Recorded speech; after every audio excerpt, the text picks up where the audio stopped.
Yeah, but I guess I got to tell that guy off. You know what I mean? Well, at least, yeah, good. But, I'm glad you got to at least see who the culprit was. Yeah. We had. And he was super proud of it too. I'm the one that started that chance. I'm like, really? He's so proud of himself. Okay, go ahead. Totally. We had Jazz on the show last week, and she's gonna be joining us in November. We'll have you in October. We'll have her in November. So I'm glad you brought her up and talked about her a little bit, because like you and her, you kind of have this in-ring reputation on TV as being badasses, powerhouses. Not the stereotypical body type. I mean, not the stereotypical. We're more muscle. Let me kick your ass. You know what I mean? Welcome to my ring. You're gonna, if you don't know how to wrestle, you're gonna learn how to wrestle now. You know what I mean? Mm-hmm. So, yeah, I totally respect her. She is an amazing woman, and I can't believe she's a mother of two with twins. And it's really scary. Like, all my friends are becoming adults. Like myself. I'm such a big kid that it's so baffling to me. I'm like, it's just weird. I just can't believe it, because, wrestling, we're all pretty much goofing around the whole time. You know how it is, Yeah. So it's just weird to see my friends turning into an adult. Well, this is why I enjoy bringing talent to these meet and greets and conventions, because it's kind of like, it's nice. Everybody gets to sit down, meet the fans, make a little money, get out there, do your thing. But it's also kind of a reunion for you guys, because you don't get to see each other that often. Who's on the East Coast? Who's on the West Coast? Who's in Japan? Who's in Canada? You're all over the place. Exactly, and it's weird to say. I'm so tight with Tori and Candace, and like all my.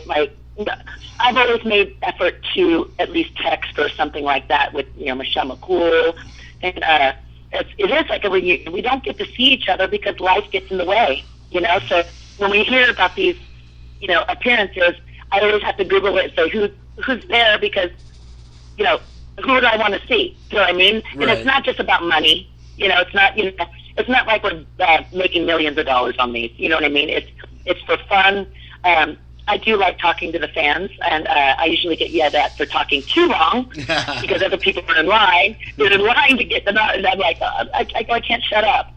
And but they are really fun, and you forget that in wrestling, we're so isolated, and we're kind of loners, even though we're very social.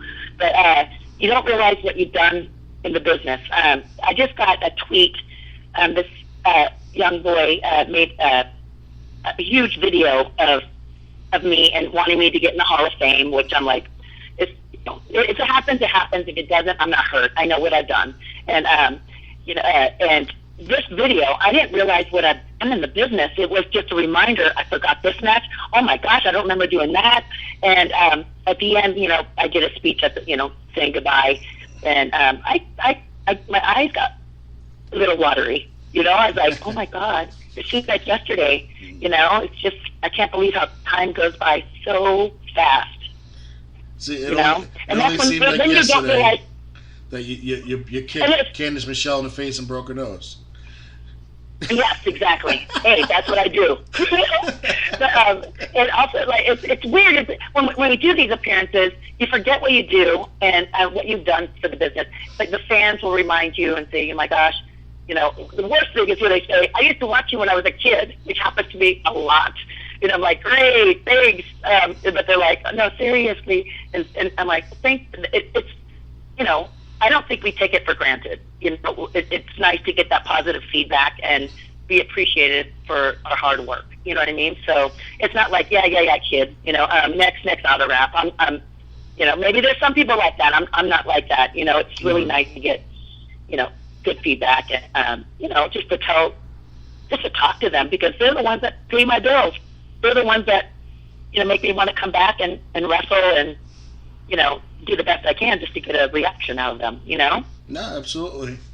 Let me talk a little bit about you were in WWE for a little period of time, and everybody knows how crazy the travel schedule is and how much you guys work and how often you work. You left WWE. When you left them, you got into some, I think, martial arts, and and then you came back and you did an appearance at a battle royal, 25 Diva Battle Royal, and then you got into TNA with Total Nonstop Action Wrestling when it had that name. Yeah. Now, I did plan on retiring. I'll be honest with you. I didn't know. Honestly, I would say, what do I want to be when I grow up? I'm still, I was in my 30s, and but I was like, I still felt like a kid. And, I've wrestled everybody that has been there. You know what I mean? And fans were not believing. There are fans very vocal. I can't believe you lost to this person.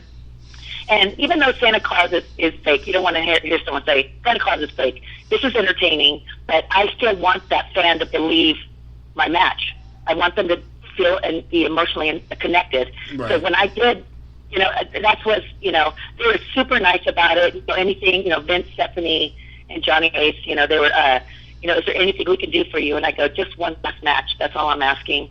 And they gave it to me, and and then I'm not a homebody. I'm not like a housewife. I need to be active. I'm not a girl that goes to play bridge with other wives and stuff like that. So I started searching MMA gyms, not just for MMA. I just like, what other sport can I get into? Mm-hmm. And then I got into this gym in Louisville. Louisville? Yeah, Louisville, Kentucky. And I think it was called Core Combat. And they let me take all the classes, all the ones I wanted, and it was hard work. And then TNA called after my 90-day, and I started watching when Gail Kim and Awesome Kong started having their feud. Right. And I was like, oh my God, these girls can really throw down. And there was girls I've never worked before, so that was, they wanted to sign me for 3 years, and I said no thanks. I go, let me give you a year because I might not even be happy there. I want to be in a place where I'm comfortable, and it's a team effort. It's not, oh, who's this chick coming in from WWE, thinks she's, that kind of thing. Right. And I ended up signing a year. They wanted to sign me another 3 years, and I was like, nope, I'll do another year. And I ended up being there almost 4 years. So, and I still, I'm still in the wrestling industry. It's either you love it or you hate it. Me, it hit me hard, and I love every minute of it. You constantly think about it like 24/7. Right. And it's really hard to be friends with normal people that have a normal life, because once they find out you're a wrestler, it's a great. Honestly, if I met a wrestler and I was a wrestler, I'm like, oh my God, what is it like? I would pick their brain, but it'd be like doing this interview again. Mm-hmm. Do you know what I mean? Right. And so it's really hard to make friends that are outside, and then at the same time you meet wrestlers and you're like, okay, there's enough wrestling talk. Do you know what I mean? So it's like, it's very it's crazy. I don't know what to say, but again, and then again, I'm like, I try not to like talk about wrestling when I'm with people that are not in the business, but it always comes up because it's my life and it's my passion and it's what I do for a living. You know what I mean? Of course I'm going to talk about it, but then I regret talking about it because the question is like, how'd you get into it? This and what's your favorite match? And I'm like, oh no, this is an interview. Great. You know what I mean? Yeah. But okay, did I cut you off on your question, by the way? No. It was just, I just wanted, just one question I had regarding TNA was the work schedule. I mean, everybody who I spoke to who left WWE to went to TNA said they loved the WWE because of how professional and how it was like, cinema. But they loved TNA because of the work schedule and being able to spend time at home with the family.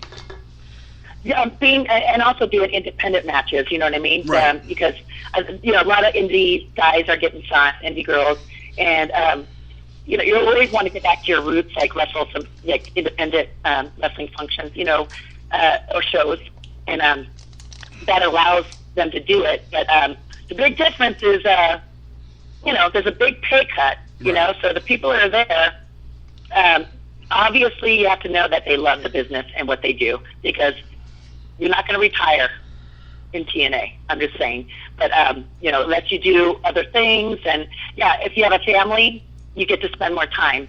But again, you're only working once a month, right? So so that's it's in WWE, we're on the road 4 days a week. No off season. We're not like football players or baseball players. It's 4 days. You're wrestling. You come home. You sleep the first day you land. Right. Next day you start packing. You pack the next day. Next morning you're gone. So to be married or date a wrestler, God bless you. It's tough. I mean, they get when you're at home, you're not the most peppy person on the planet. You know what I mean? You're just like, I gotta rest.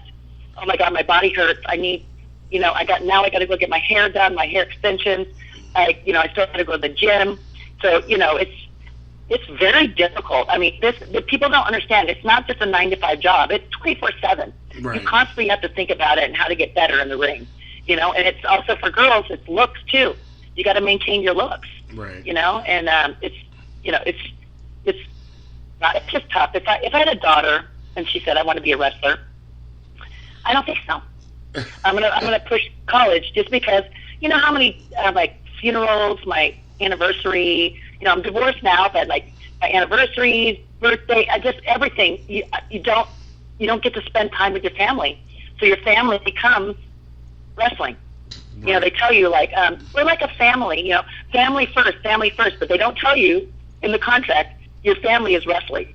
You know what I mean? Like that. My birthdays were always in the locker room where mostly Michelle McCool would get us a cake and balloons and all that kind of stuff, and she made a big deal out of it, and which she knew my birthday's really important to me. So I love celebrating my birthday, but I never celebrated at home. I was always on the road, So, but again, sacrifice for the business. You know what I mean? I had one girl. I still owned the restaurant in Chicago, the Square Circle, okay. And the girl said, of course you watch the Diva show, right? And driving in limos, wearing Louis Vuitton. That's not my era at all. We would pack 3 people in our car to save money on the car rental, and then share rooms with 3 or 4 girls so we can cut costs. And then, they think that we're going to have steak and lobster. What's the only thing open? TGIF or, Waffle House or, you know what I mean? It's not wine dining, It's, right. it is a sacrifice. And I wouldn't trade it for the world. I mean, honestly, maybe I'd wake up with aches and pains and, a little sore. I have a torn ACL. You wake up, it's a reminder, but then you have to tell yourself it was worth it. You know what I mean? Yeah. I mean, I remember when you went out with the knee injury and you came back and you were wrestling with the brace. And I felt very badass because it made me feel like Stone Cold Steve Austin. I'm gonna be totally honest with you. Right? I never got surgery on it, and Steve Austin was saying if you can avoid surgery, avoid it because you get arthritis and there's other complications later on. And so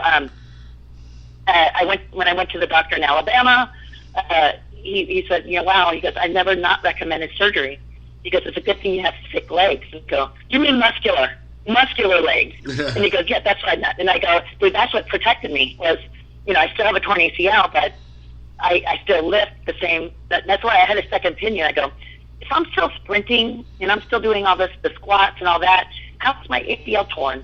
And it was torn, so crazy. And how I initially did it, hopping over the top rope into the ring, my old entrance. That's it.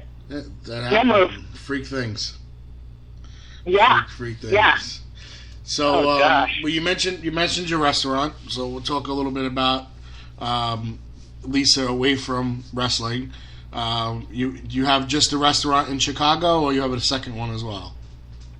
No, we had we're business owners. So this is my third restaurant. I had a custom shop.